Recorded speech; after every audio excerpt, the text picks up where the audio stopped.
시작하겠습니다. 자, 네 번째 변에는 사업가가 살고 있었다.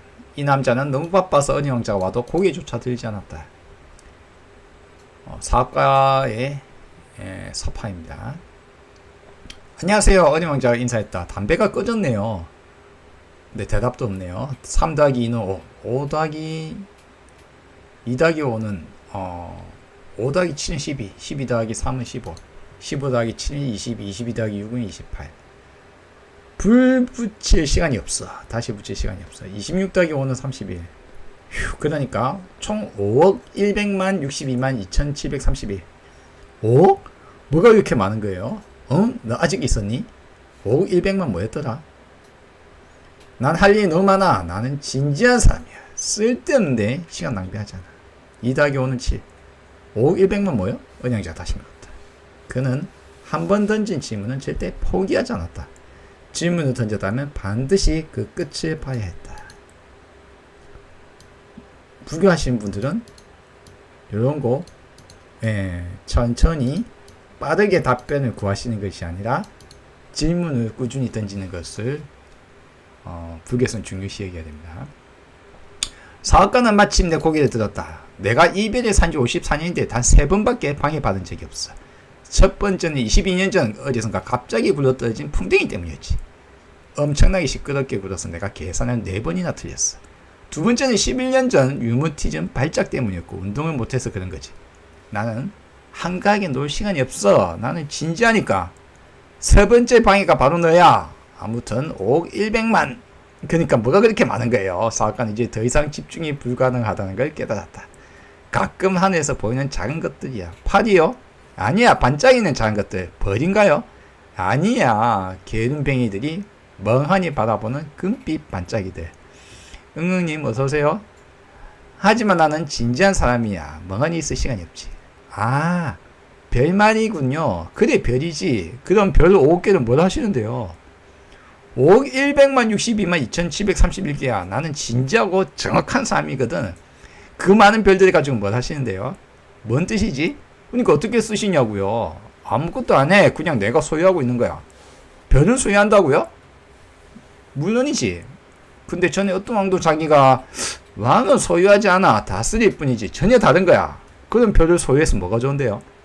부자가 될 수 있잖아. 부자가 되면 뭐가 좋은데요? 누군가 또 다른 별을 발견하면 내가 살 수 있지.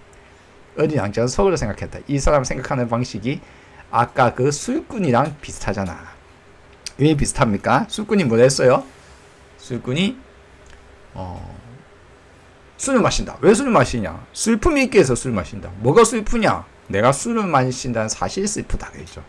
그러면 술을 마시고 있는 한은 술을 끊을 수가 없겠네요. 술을 마시면 항상 슬프고 그것이 비참하게 느껴지고 그걸 잊기 위해서 다시 술을 마셔야 되니까 뱅글뱅글 도네요. 영속적인 벗어날 수 없는 그런 테두리 속에 갇혀버립니다. 이게 지금 사고방식이 그와 같이 비슷하다 이거죠. 부자가 돼서 뭐하냐? 별을 살 수 있잖아. 별로 뭐 할 건데? 부자잖아. 그래서 그는 계속 묻었다. 어떻게 별을 소유할 수 있죠? 그 별들이 누구 거지? 사업가는 뻔뻔하게 되물었다. 모르겠어요. 아무도 가진 사람은 없는 것 같아요. 그럼 내 거야. 내가 가장 먼저 생각했으니까. 그럼 그거면 되는 건가요? 물론이지. 아무도 가지지 않은 다이아몬드를 발견하면 그건 네 거야. 네가 다이아몬드를 발견하면 그건 네 거란 말이지. 주인이 없는 섬을 발견하면 그것도 네 거지. 네가 처음 떠올린 아이디어는 특허를 내면 네 거야. 그래서 나는 별을 소유하고 있지. 나보다 먼저 별을 갖겠다고 생각한 사람은 없었으니까. 그건 그렇네요. 어려운 게 말이다. 그런데 그 별들 가지고 뭘 하게요? 나는 그것들 관리하고 또 세고 또 세지. 그건 힘든 일이야. 하지만 나는 진지한 사람이니까. 은희 왕자는 만족하지 못했다. 나는 손수건을 가지고 있으면 목에 맬 수도 있고 가져갈 수도 있어요. 꽃을 가지고 있다면 꺾어서 데려갈 수도 있죠. 근데 별은 꺾을 수도 없잖아요. 그건 안 되지만 은행에 맡길 수는 있지. 그게 뭔 뜻이에요? 내가 가진 별의 수를 종이에 적어서 서랍에 열쇠를 잠가두는 거야. 서랍에 넣어서 열쇠를 잠가두는 거야. 그게 다예요? 그걸로 충분해. 재밌는 어린아이가 생각했다. 시적인 구석이 조금 있긴 하지만 그다지 진지하진 않아. 어린 왕자는 진지한 것에 대해서 어른들과 전혀 다른 생각을 가지고 있었다. 나는 매일 물을 주는 꽃이 있어요. 나는 매주 청소하는 화산 3개도 있고요. 꺼진 화산도 청소해요. 혹시 모르니까요. 내가 그들을 소유한다는 건 내 화산들과 내 꽃에게 유익한 일이에요. 하지만 당신은 별들에게 아무 쓸모도 없어요. 사건은 입을 벌렸지만 아무 말도 할 수 없었다. 그리고 어리 왕자는 떠났다. 어른들은 정말 이상한 존재들이야. 어리 왕자는 여행을 하며 혼잣말로 중얼거렸다.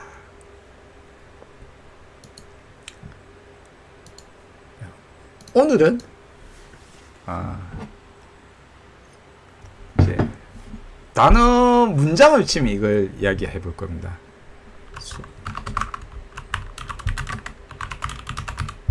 한 문장으로, 오늘 이야기할 거는 한 문장으로 하면 이겁니다. 단어들로 제가 모았었죠. 사업, 오늘 썸네일에 그렇게 있었죠. 사업가의 별 땡땡 치고 소유, 계산, 소유, 부자. 그리고 이제 문장이 있었죠. 내 것이라고 주장하다. 여기 이제 오늘의 오늘 이제 13장, 은영제 13장의 사업가의 별을 보고 제가 뽑아둔 문장과 단어들이고요. 근데 이제 제가 오늘 이야기하고 싶은 것을 한 문장을 줄이면 소유는 허상이다. 네. 물론 이제 저것만 말하지는 않을 거예요. 네, 저거는 이제, 근데 이제 하나씩 들어가 봅시다. 먼저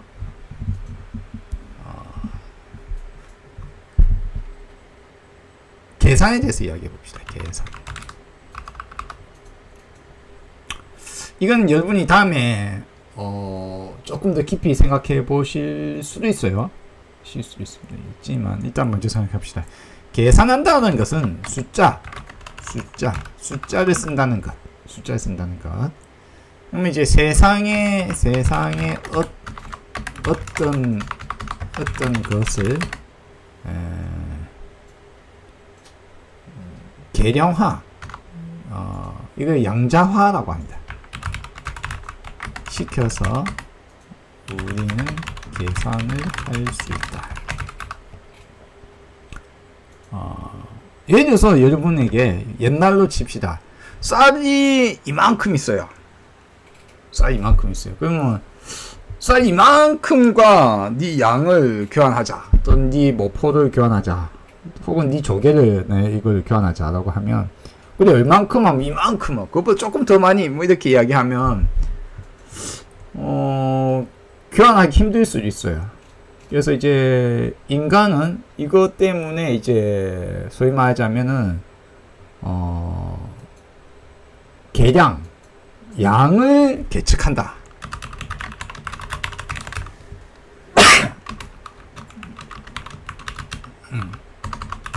양을 계측하기 위해서 쓰는 게 뭡니까? 그 어디 많이 들었던 이야기가 있잖아요. 무엇을 표준화 한다고요? 무엇을 통일한다. 예. 양을 재기 위한 단위를 통일한다. 라는 이야기를 자주 씁니다. 단위를 통일하고, 그래서 뭐 자나 척이나 길이를 재기 위한 단위라든가, 양을 재기 위해서 한 대, 두 대, 우리가 1리터, 리터, 현재를 치자면 미터 단위, 양의 단위, 무게의 단위를 통일하거나 해서 이제 서로 간에 교환하기 쉽고, 비교하기 쉽기 위해서, 하기 위해서 이제 우리는 계산을 합니다. 근데, 이제 여러분들의 생각과는 다르게 세상은 근데 양자화가 사실 그렇게 쉬운 게 아니에요. 쉽지가 않습니다. 이제 대략적이에요. 이거 저 뭐 1 플러스 1은 2라는 수학적 산수 상태에서는 1도 있고 1도 있고 2가 있지만 실제 세상은 1로 딱 떨어지지 않는다. 그 어떤 것도 우리 키가, 내 키가 보통 169 조금 넘습니다. 170에 가까워요.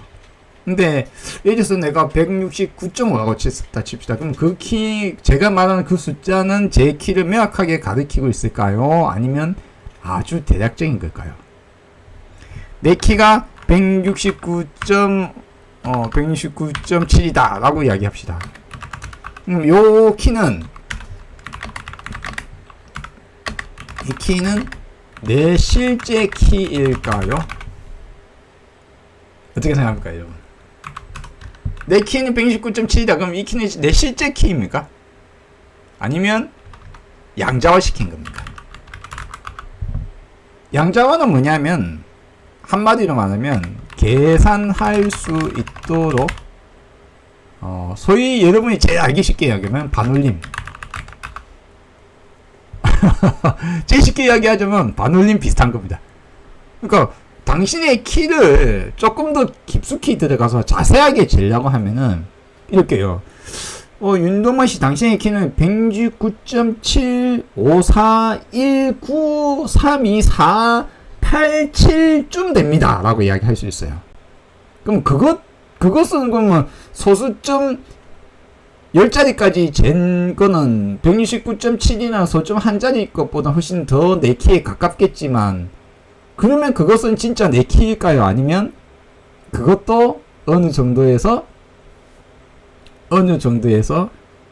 양보해서 이 정도까지만 정밀하게 계산하고 그 밑에는 잘라내거나 반올림을 하거나 할까요? 계산을 하려면 실제 키는 계산을 할 수가 없는 거예요. 이 키가 그래서 비교를 하려면은 이게 비교를 할 수가 없는 거예요. 덧셈 뺄셈도 하기 힘들어요. 더하고 빼고 곱하고 나누려면 어떻게 됩니까? 그래서 이제 계산할 수 있는 숫자화 시켜야 됩니다. 이게 양자화예요. 양을 결정을 지어야 돼요. 그래야 숫자로 쉽게 계산할 수 있죠. 덧셈 뺄셈 할 수 있게. 실제 여러분이 예를 들어서 조개 하나라고 합시다. 그럼 조개 하나는 실제 조개 크기는 다 같습니까? 다릅니까?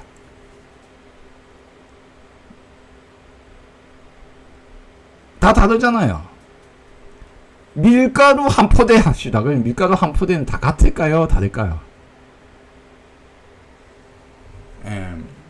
말하자면 이제 양자화는 계산을 하기 위해서, 쉽게 하기 위해서 어느 정도 선에서 양보하고, 정밀도를 양보하고,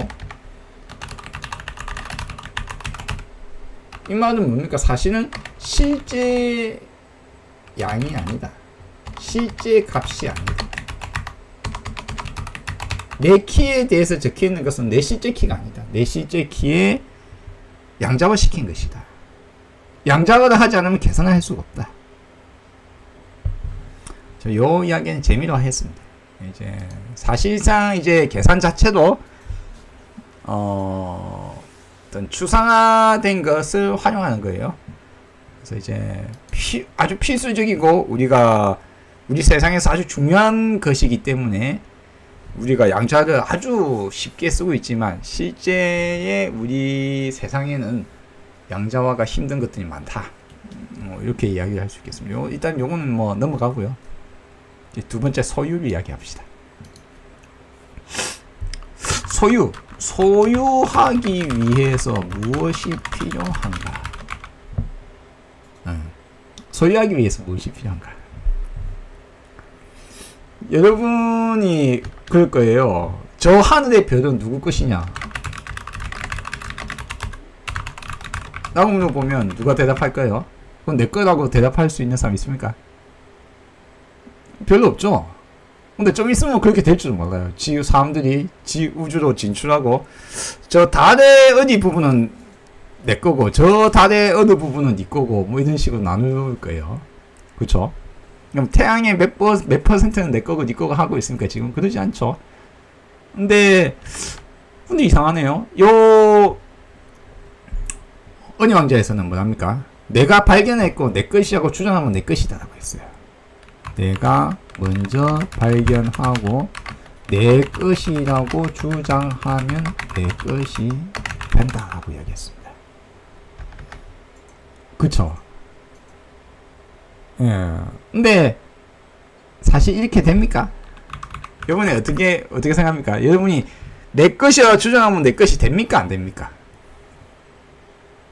여러분이 다른 사람의 것을 뺏어서 이거 내 거야 라고 하면 내 것이 됩니까? 안 됩니까?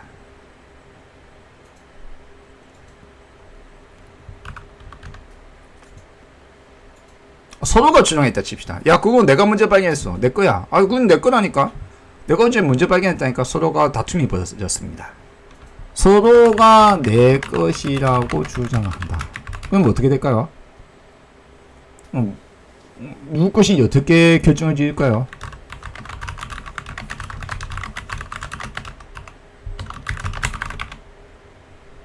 어떻게 결정 짓습니까? 폭력으로 결정을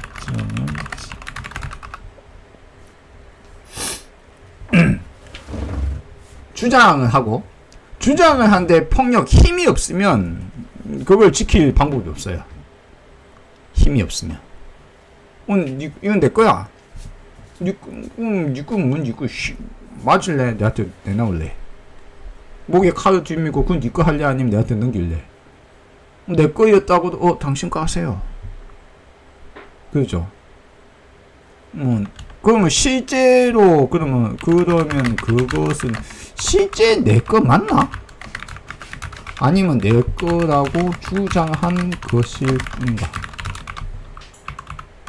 그건 내 거 맞나? 내 거 맞나? 그거 진짜? 아니면 내 거라고 주장한 것일 뿐인가?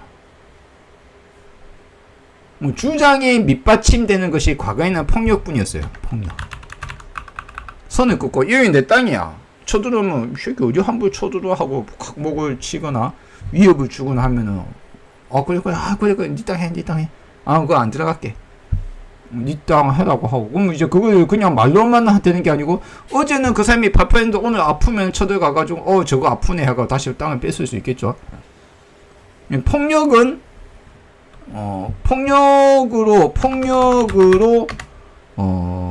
소유를 유지하려면 폭력의 항상성이 필요하다. 폭력으로 소유를 유지하려면요, 폭력의 항상성이 필요해요.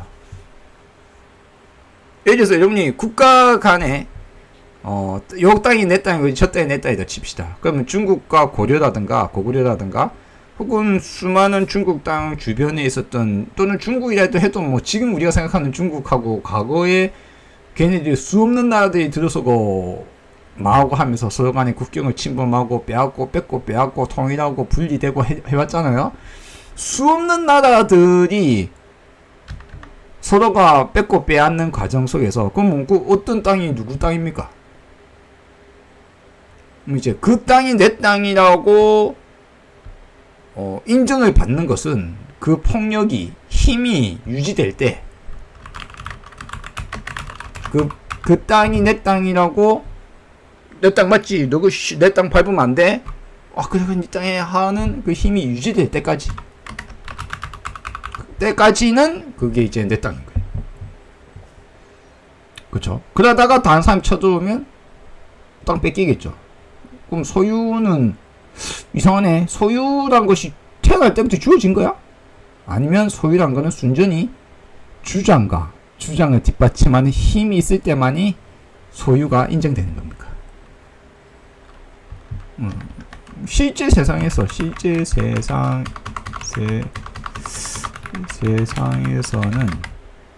발견했다고 내게 안 돼요. 내 거라고 주장했다고 내게 안 돼요. 실제 세상에서는 내가 내 거라고 주장하고 그것을 뒷받침할 수 있는 폭력이 있을 때만이 이제 내 거라고 주장할 수 있는 거예요. 그쵸? 그러다가 근데 이제 폭력만으로는 내 것을 유지하기가 너무 힘들어요. 그러면 폭력으로 끊임없이 폭력을 칼과 힘과 내 보물을 지키기 위해서 내 거라고 했으니까 이제 내 거라고 했으니까 이제 내 맘대로 쓰면 좋겠지만 언제든 누군가는 언제든 그게 왜 네 건데 그거 왜 니만 써? 왜 그거 니만 쓰려고 해? 니거 왜 그게 니거 맞아? 진짜? 라고 물어보면서 다시 또 뺏어가려고 한단 말이야. 내 거라고 폭력을 취하고 계속 경계를 해야 돼. 도둑놈을 경계해야 되니까. 내 거라고 주장했으니까 이제 훔쳐간 거 도둑놈이라고 이야기했으니까. 근데 그래도 계속 훔쳐가려고 근데 이건 왜 네 건데 하고. 그래서 다음에는 뭐냐면 이제 폭력으로 소유를 주장하던 것에서 다음으로 나오는 것은 내 거라고 세뇌시키기. 이제 요 방법이 이제 설마장은 뭡니까? 가스라이팅. 요즘 단어를 치자면 내 거야 이 새끼야. 이거 내 거라니까. 내 거 맞다니까. 내 거 맞아 안 맞아? 근데 그것이 세대를 건너뛰어서 몇 세대가 지나면 아버지도 그거 저 사람 거 맞다고 하고 할아버지도 저 사람 거 맞다고 생각하고 있고 엄마도 그 사람 게 맞다고 생각하고 있다 이거. 주변 사람들 다 그 사람 게 맞대요. 요 명나라는 저기 명의 왕조 누구누구가 그리고 청나라는 누구누구가 왕이고 영국의 요 땅은 누구가 왕이래. 이거 누구 땅이래. 누구 거래. 요건 영주 거래. 노예 요 노예는 니 거래. 저 사람의 노예래 이 사람이. 다른 사람들이 다 그렇다고 믿고 있을 때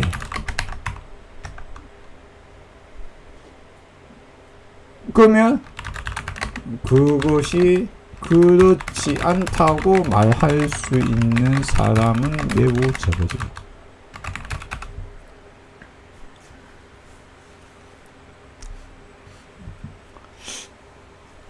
이게 뭡니까? 이게 뭐예요? 소유의 정당화를 뭐랍니까? 세뇌를 시켜서. 이 세뇌의 방법이 가장 좋은 게 뭡니까? 반복 주장. 그리고 이걸 뭐라고 합니까? 법이라는 이름으로 이제 공포를 하는 겁니다. 큰 땅을 얻었어요. 여러분이 아쇼카 대왕이라고, 인도의 아쇼카 대왕 아주 여러분은 좋은 사람이라고, 수많은 불교학자들이나 불교를 하는 사람들은 아쇼카 대왕이 아주 훌륭한 사람이라고 이야기할 겁니다. 저하고 전혀 다른 이야기를 하는 거예요. 왜? 아쇼카 대왕이 그 인도 전역을 통일할 때는 어떻게 했냐고요? 인도 전역을 많은 국가들이 난립해 있는 국가를 통일할 때는 뭐 했어요? 통일할 때는 알아서 그냥 복속했나요? 너가 그래 이리 하니까 우리 함께 한 나라 하자 해가 약속을 해서 했나요? 약속? 대화? 토론? 뭐 그렇게 해서 여기했나요? 혹은 법? 뭐 그런 걸로 통일했어요? 그런 걸로 통일했나요? 아니면 칼과 창, 무기, 힘, 폭력, 살인으로, 그쵸? 폭력으로 죽고 죽이고 뺏어서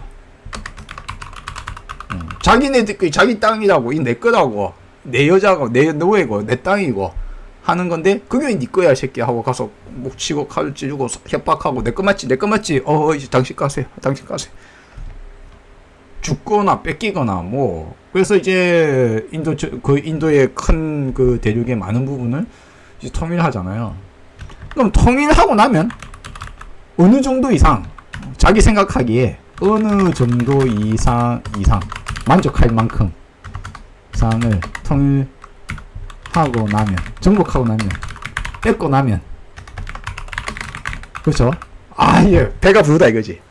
이제 이것보다 더 많이 뺏기나. 굳이 뭐 저 땅 굳이 갈 필요 없지. 뺏고 나면 뭐 할까요? 뺏고 나면 무엇을 하고 싶을까요? 그러면 이제 정당화 자격이 들어갑니다. 이제부터는 싸우지 마. 이제부터 뺏고 뺏지 마. 왜? 내 건데. 내 땅이라니까. 훔치지 마, 이 새끼야. 내 거라니까. 어디 지금 내 땅이라니까. 너건 훔치지 말고, 뺏고 뺏지는 말고. 이제 다 뺏었잖아. 다 내 거잖아, 이제. 그럼 어떻게, 무엇이 필요합니까? 너 이제 폭력 쓰지 말고, 아니, 말로 대화하고, 이제 내 거라니까. 니는 뺏지 말고, 이제 말로 해. 이제는 폭력 쓰지 마. 세뇌가 필요한 시기가 또, 세뇌가 법이 필요함. 하지 마, 해. 훔치지 마. 내 거야. 내 거라니까. 내 땅이라니까. 근데 아쇼카 대왕 땅 맞아요? 아쇼카 대왕 땅 맞습니까? 진짜? 그 땅이 네 거야? 저 별이 네 거야, 그래? 아니면 네 거라고 우기는 거야? 네가 왕이라고 우기고 네 거라고 우기고 네 노예라고 우기는 거야?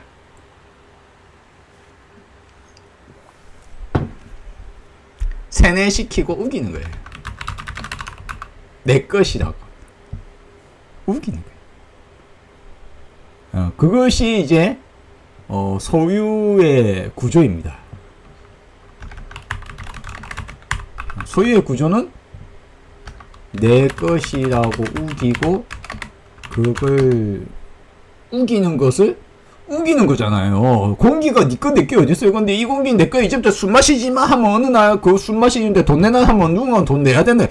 이 문이 내꺼 이 새끼야. 니가 지금 물 먹는데 돈 내놔라 하면 처음에는 그게 왜 문이 니꺼야 하다가 뭐 세뇌되고 나면 전마 거니까 그거 돈 내야지. 이 산 내 거니까 어디 씨 니가 내 사이 들어오냐고 새끼 돈 내놔라 하면 처음에는 그게 왜 산이 왜 니 거야 하다가 뒤에 세뇌되고 나면 그거 전마 거 내. 뭐 돈 내야 되는데 새끼야.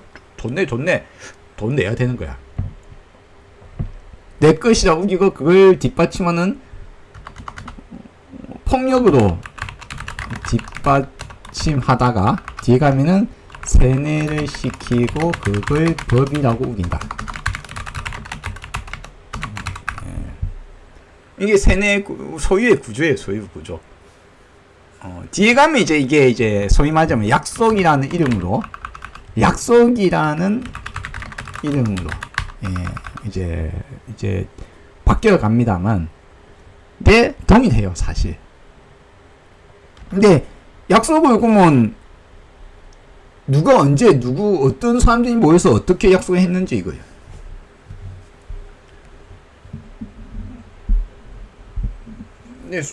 근데 세상에 그 진짜 네 거 맞나? 정말? 누가 니 혼자 쓰래 그걸? 왜 산이 네 거야? 왜 땅이 네 거야? 왜 태양이 네 거고 공기가 네 거라고 우기면 다 돼? 진짜? 이 땅이 네 거라고? 이제 금끄는데 넘어오지 말라고? 금끄었으니까 네 거야? 지금 현대 세상은 뭡니까? 지구촌 세상은? 폭력과 주장, 우기기, 주장과 폭력과 세뇌로 소유가 유지되고 있는 거예요. 그렇죠? 지구촌 세상의 소유, 현재 지구촌 세상의 소유는 주장과 폭력과 세뇌로 이루어져 있습니다. 이거 당연하다고 생각해요. 근데 그렇지 않다 이거야.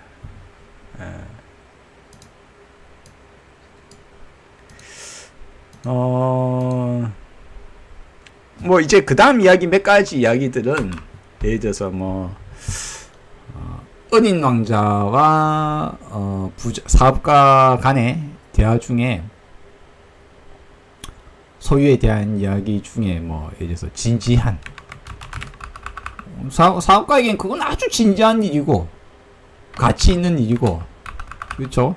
중요한 일이고, 내 것이 내 거라고 주장하고 내 것이 되었다 이거지.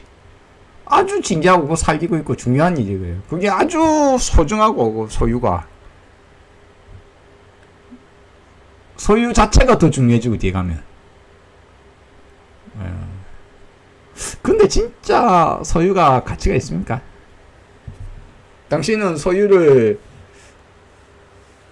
여성의 1000명의 몸을 1000명 갖다 여러분이 섹스할 수 있습니까? 아니면 여러분이 몇백억, 몇천억이 있으면 여러분 몇천억만큼 많은 밥을 먹을 수 있습니까? 아니면 산이 저 산이 내 거야 하고 해서 그 산을 당신이 소유한다고 해서 당신에게 뭐 있습니까? 근데 사람은 그게 가치 있다고 생각해요.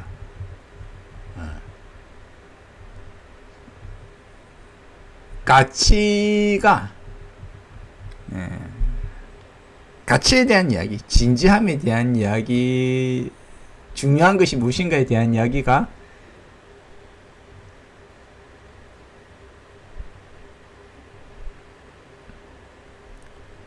실제 세상이 아니라 당신의 머릿속에서 당신이 물든 것에 따라서 그렇다고 우기는 것에 대해서 당신도 물들어 있다. 이거 중요한 걸 생각하고 그 진지한 걸 생각하는 거예요. 근데 코미디인데 아무리 봐도 그게 네 거야.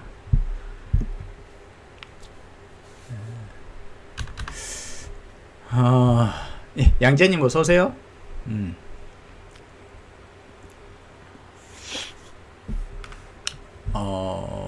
이제 소유와 이제 소유라는 것에 대한 환상, 그리고 소유가 실질 세상에서 구현되는 방식, 주장과 우기고 그게 받침 힘으로 폭력으로 바치고 마지막으로 그걸 세뇌시키고, 국가로 치면 어떻게 됩니까? 국경과 경찰 및 군사력과 마지막에는 국제법이겠죠. 국가 단위로 치면 그렇겠죠. 국가 단위, 국가 간의 국경, 이건 내 땅이야, 우기는. 그렇죠? 그리고 그걸 뒷받침하는 군사력과 경찰력, 그렇죠? 사실 이제 군사력이 외부적으로는 군사력이겠죠. 외부적 폭력은. 그리고 어쨌습니까? 국제법이겠죠. 세뇌. 국제법이 제대로 활용을 못하는 곳에서 어쩝니까? 여전히 다시 폭력이 벌어지죠. 세뇌가 여전히, 세상은 야만의 세상입니다. 여전해요. 근데 이상하네. 그거 왜 니 땅이지?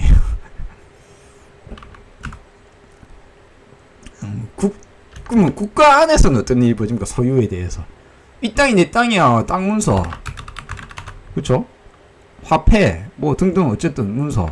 그걸 함부로 뺏지 못하게 하는 경찰력이라는 이제 폭력이 그걸 지켜주고 있고, 그걸 네 거라고 하는 것에 세뇌시키는, 약속이라는 이름으로 세뇌시키는 사회법이 있습니다. 그쵸? 그 속에서 이제 소유란 것이 힘을 발휘하고 있는 거예요. 근데 국가가 흐트러지면 국내에 있는 모든 소유권이 싹 날아가요. 화폐 경제 시스템의 돈의 값어치가 사라지고 나면 이게 내 거고 네 거고라는 재산이 싹 다 날아가 버립니다. 종이 조각이 돼요. 국가 간에 이 땅이 내 땅이고 어쩌고 하는데, 뭐 약속과 법이란 것은 군사력 앞에서 일방적으로 밀렸을 경우에 싹 날아가고 국경이고 소유고 뭐고 뭐 어느 날 그냥 아무것도 없어지는 거죠. 그럼 실제로는 허상이에요. 원래 네 게 아니야. 네. 원래 네 거가 될 수 없어. 다만 너거는 우기고 있을 뿐이다. 실체는 이거예요. 저 별도 내 거고, 이것도 내 거고, 내가 생각한 것도 내 거고, 아이디어도 내 거고, 내가 그린 것도 내 거고, 내가 말한 것도 내 거고, 내가 만든 것도 내 거고, 내 거라고 우기고 있을 뿐. 소유의 실제 정체는 소유의 정체는 우기고 있는 것이다. 네 거라고. 그게 어떤 식으로 힘과 약속과 가스라이팅으로 그걸 내 거라고 상대방을 세뇌시켜서 내 거라고 한가 하던, 나는 왕이고 니는 저 노예라니까 새끼야 라고 하던, 세뇌를 시키든, 응? 아니면 뭐 그 당연하게 느끼도록 그 가스라이팅을 부모도 자식도 할배도 할아버지도 엄마도 아빠도 딸도 자식도 한 살부터 태어났을 때부터 니는 노예가 새끼야 해가지고 가스라이팅을 시키든, 아니면 폭력으로 하든 어떻게 하든 내 거라고 우길 수만 있으면 내 거 같이 느껴지는 거예요. 내 건데 어디 네가 훔쳐가려고.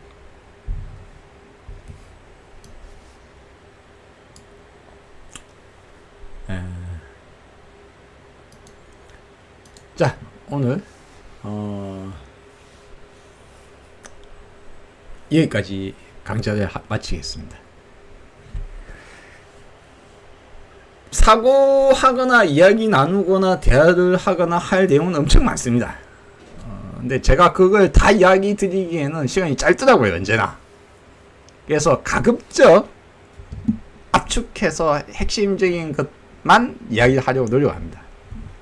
여러분이 실제 사회, 실제 세상, 소유란 무엇이며, 부자란 무엇이며, 부란 무엇이며, 내 것이란 무엇인가.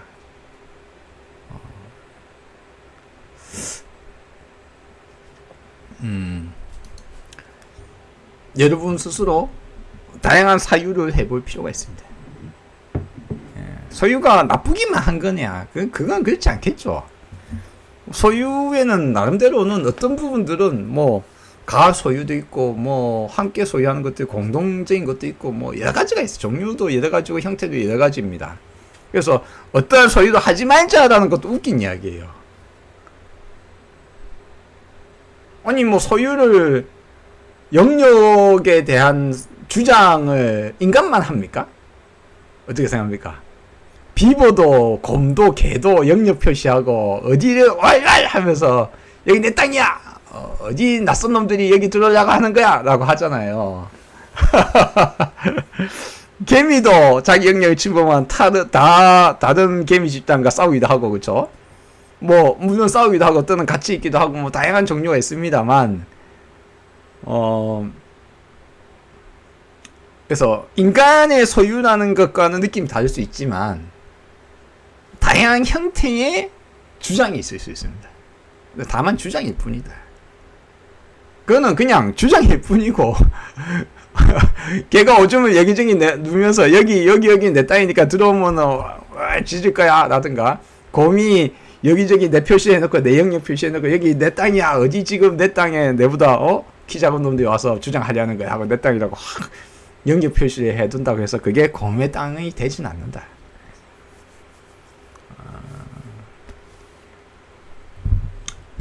자, 여러분 혹시 뭐 궁금하신 거나 여러분의 생각, 여러분이 드시는 생각, 여러분의 의견, 다양한 뭐 감상 괜찮습니다. 말씀하시고요. 혹시 뭐 질문 있으시면 질문하셔도 괜찮습니다. 강좌는 여기서 마치도록 하겠습니다. 예.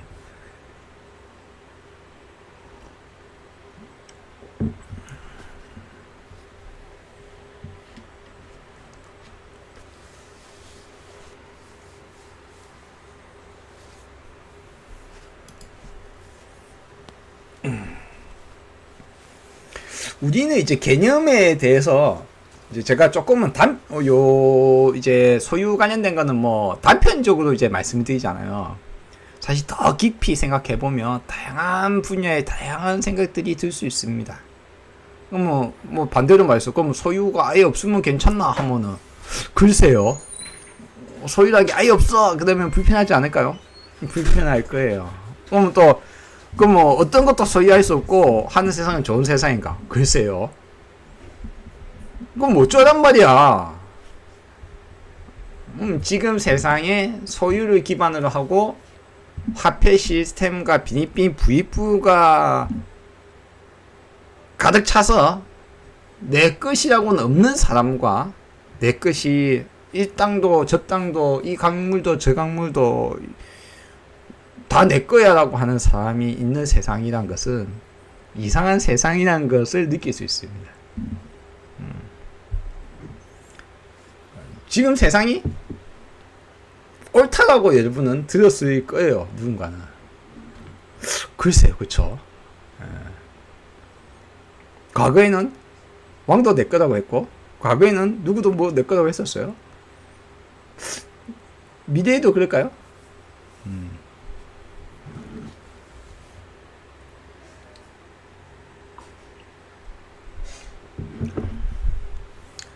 예, 뭐 상대방 보고 그건 네 거 아니야라고 우겨가지고 상대방을 막 힘들게 하거나 할 필요는 없을 수도 있습니다. 그러나 내 거라는 생각이 너무 꽉 붙잡혀서 그 허상의 것에 꽉 붙잡혀가지고 그야말로 폭력, 우기는 것에 불과한데 시스템적인 화폐 시스템과 자본주의 시스템과 빈익빈 부익부의 구조 속에서 그냥 가만 앉아도 돈이 끊임없이 벌리는 사람과 열심히 평생을 일해도 부라고는 눈꽃만큼도 늘어나지 않는 그런 어떤 불공평한 구조 속에서 살아가는 게 현대 세상이거든요. 그런 면을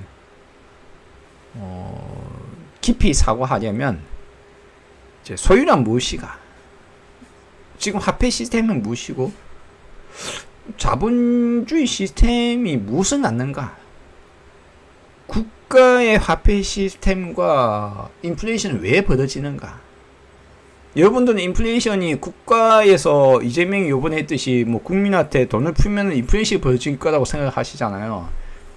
그러나 국가가 방금과 같이 국민 전체에게 돈을 뿌렸다고 인플레이션이 벌어지는 게 아니에요.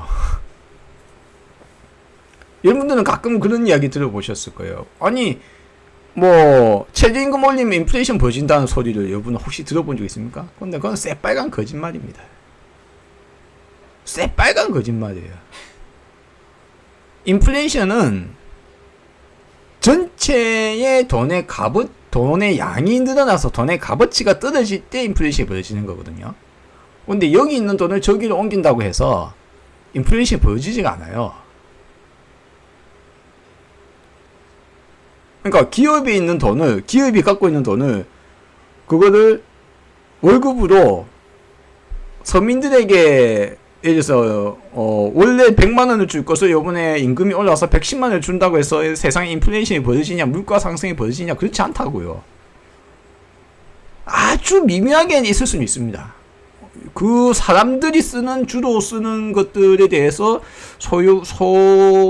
어떤 그 요구사항이 공급보다 많을 경우 조금은 더 벌어질 수 있어요. 근데 그것은 그러니까 이제 돈의 값어치가 떨어져서 올라가는 인플레이션 효과가 벌어지는 게 아니란 말이에요. 이제 그 차이를 모르니까 뭐라고 하느냐? 그래 최저임금 올리면은 인플레이션 벌어진다 이렇게 이야기해요. 또 뭐라 합니까? 국가 이재명이 뭐 국민들한테 돈을 푼다고 그러면 인플레이션 벌어진다 이야기해요. 물가가 올라간대요. 그거는 화폐 시스템을 전혀 모르기 때문에 벌어지는 문제입니다. 돈의 값어치가 물가가 상승한다는 말과 돈의 값어치가 떨어진다는 것이 일치하는 건 아니지만 현대 사회의 화폐 시스템 속에서는 국가 단위의 국가가 돈을 불리는 경우가 몇 가지 있는데 가장 대표적인 것이 은행에서 돈을 빌려주는 거예요. 없던 돈이 생겨납니다. 없던 돈이 갑자기 생겨나면 어떤 일이 벌어지냐? 전체 돈의 양이 늘어나잖아요. 근데 물질은 갑자기 늘어나는 경우가 드물잖아요. 어떤 일이 벌어집니까? 돈의 양이 늘어나니까 돈의 개별 가치는 떨어지게 되거든요. 그러면 어떻게 됩니까? 전에는 100원 주고 사 먹을 수 있는 라면을 지금은 110원을 줘야 돈의 값어치가 떨어졌으니까 실제 가치는 라면은 그대로니까. 그럼 어찌 됩니까? 100원 주고 살 수 있는 라면을 110원에 줘야 사 먹을 수 있는 거예요. 그럼 돈의 양은 왜 늘어나는가? 돈의 양은 은행에서 엄청난 돈을 찍거나 그냥 대출하는 순간 없던 돈이 그냥 생겨나요. 여러분, 없던 돈이 생겨난다는 말이 헷갈릴 수 있죠. 돈을 빌린다는 형태가 무슨 일이 벌어지느냐? 내가 갖고 있는 돈을 빌려주는 게 은행이 아니거든요. 그리고 또 국가는 돈을 찍어낼 수 있거든요. 돈을 찍어내면 또 바로 돈의 값어치는 떨어지죠. 양적 팽창이라는 소리를 양적 완화 이런 단어 들어보신 분들이 있을 줄은 모릅니다. 양적 완화. 단어가 어렵게 들리거든요. 근데 양적 완화라는 말은 사실은 그냥 인플레이션이란 말과 동의어예요. 여기 이제 일본에서 양적 완화를 했다고 해가지고 몇십 년 하는 바람에 지금 일본이 서민들이 못 살게 되거든요. 근데 양적 완화를 한국은 그러면 안 하고 있었나? 한국은 일본이 하기 전에 벌써 몇십 년 전부터 계속 지금까지 끊임없이 하고 있었어요. 무슨 말입니까? 돈의 값어치는 계속 떨어지고 있다. 돈의 값어치가 끊임없이 떨어지고 있는 나라, 대한민국. 무슨 말입니까? 인플레이션이 국민에게, 서민의 임금을 올려서 인플레이션이 벌어진다고 우기고 있는 수많은 사람들은 개소리를 하고 있는 거예요. 화폐 시스템을 모르니까.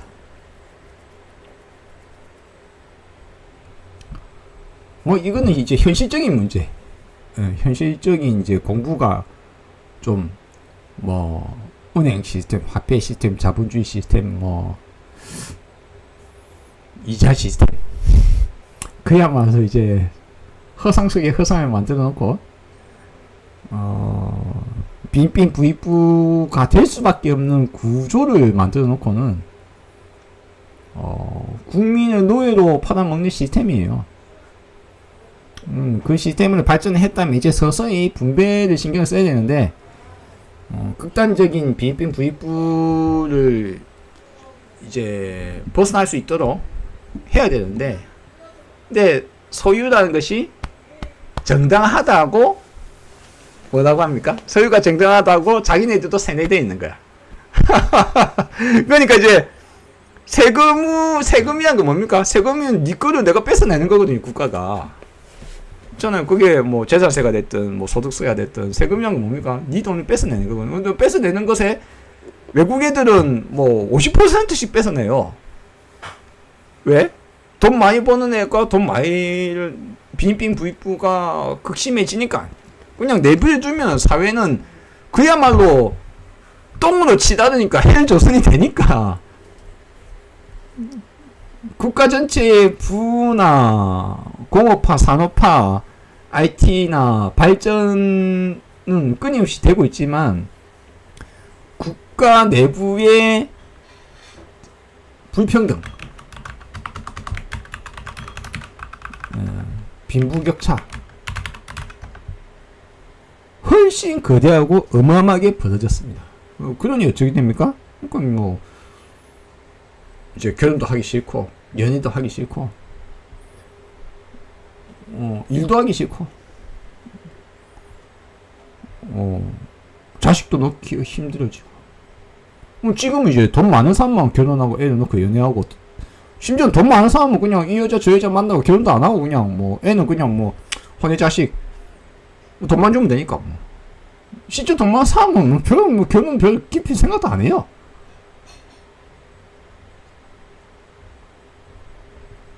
네.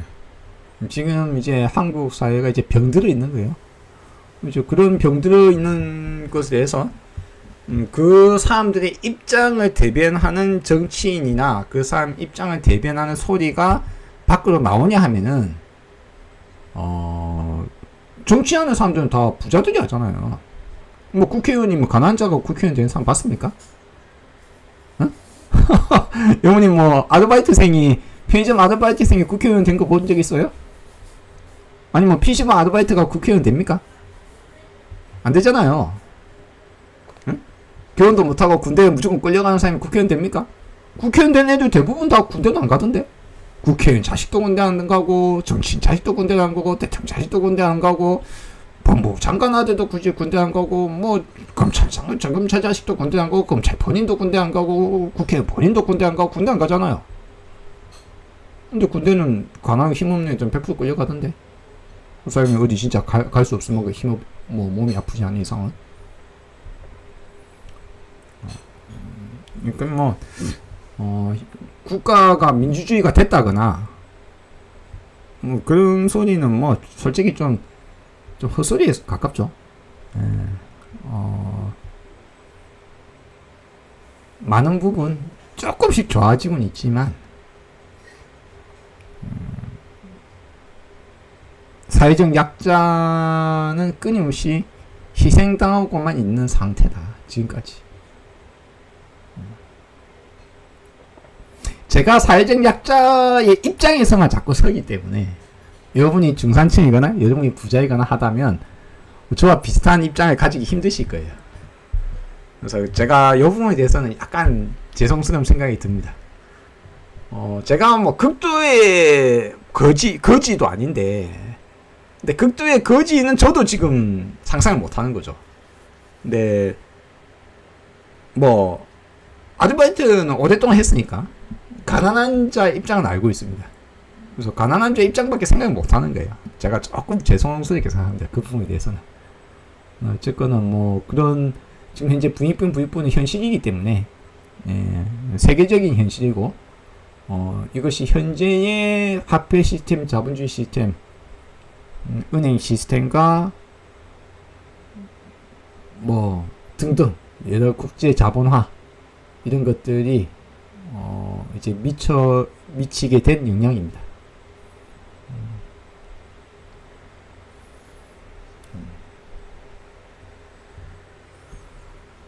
뭐 솔직히 뭐 사회보장제도만이 문제가 아니고 제가 생각하긴 그래요. 그 이제 부의 재분배가 필요합니다. 부의 재분배. 분배가 더 필요해요. 사회의 0.01%, 사회의 0.1%가 뭐 세계 부의 뭐 예를 들어서 50% 차지한다 라고 칩시다. 그러면 이런 사회는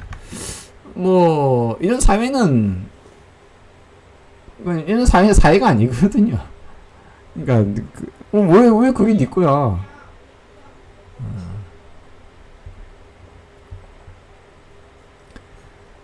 쉽게 그냥 AI나 4차 산업혁명이 벌어진다고 그냥 부의 재분배가 벌어지지 않을 거예요. 예를 들어서 내가 부자라고 생각해 봅시다. 내 거라고 생각합시다.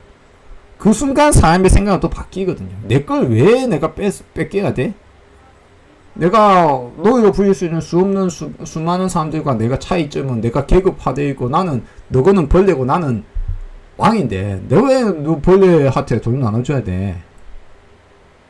라는 입장이 될 거란 말이에요. 그래서 그걸 속내를 드러내지는 않을지라도 겉으로는 다른 말을 할지라도 자유를 외치거나 뭐 공산주의니 뭐 정부인이 뭐 이딴 소리를 하겠지만 실제 속내하고는 상관없이 내 거라고 우기는 것들이 내 거라 생각하니까. 그쵸. 그래서 이제 내 입장만 생각하고 이야기를 하면 당황스럽죠. 그래서 내 입장일 뿐만 아니라 이것을 어떻게 하면 개념적으로 사회의 건강한 측면, 우리가 이제 행복하게 살아간다는 것을 하려면 어떻게 해야 되는가에 대해서 많은 토론 토의가 해야 되고, 또 국민적으로 지금 시스템이 왜 빈익빈 부익부가 일어날 수밖에 없는 구조인가에 대해서 아무도 알려주진 않아요. 대체적인 우리 사회에 살고 있는 대부분의 사람들은 은행 시스템이 왜 그렇고 인플레가 왜 벌어지고 왜 나는 가난한지에 대해서 알지를 못합니다. 그냥 자신이 그냥 경쟁에서 뒤져서 가난하다고 생각해요. 난 열심히 일했는데 왜 여전히 가난한지에 대해서 잘 몰라요.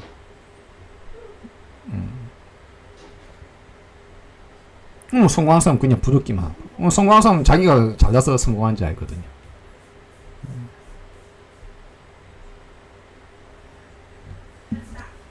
아니 뭐 부탄 같은 사이가 꼭 행복한 사이는 아니거든요. 전체적인 부가 낮다고 전체적인 산업이 낮고 서로 그냥 평등하기만 하다고 행복할까요?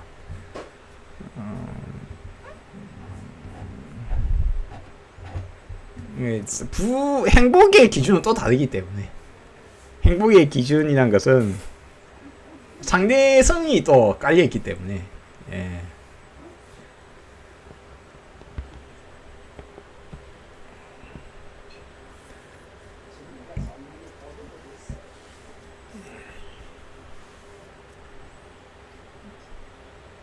응님 말씀에 그런 부분이 있죠. 성공한 사람 자신의 성공한데 운이 얼마나 장했는지 모른다 하죠. 모른다 합니다. 그래 그 말에 큰 동의를 합니다. 예, 사실 실패를 하는 사람도 보통은 자기 실패가 자기 탓이라고만 생각을 하는 사람도 많거든요.